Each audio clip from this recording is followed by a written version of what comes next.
Iblis itu dulu adanya di surga, udah ngerasain nikmatnya surga.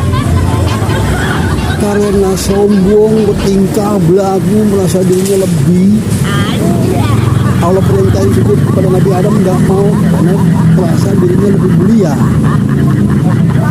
Diusir, dipindahin ke neraka, udah ngerasain surga. Apalagi lu kalau tidak indahoi di kolam renang doang nih perempuan, kalau tibang punya kalung doang berapa harganya kalung lu dibanding surga.